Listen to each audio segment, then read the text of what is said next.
so I came in, didn't even know that it was possible to do a neck lift, because that's really what I wanted. I didn't want a facelift.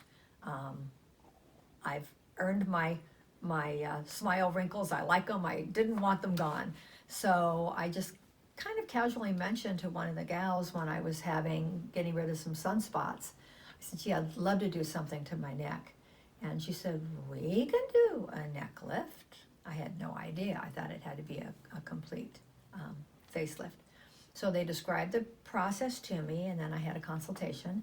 And I talked to Dr. Brandon on the phone after the initial consultation with one of the gals, and he suggested I not just do the neck lift, but also do the micro, just because of how the skin pulls.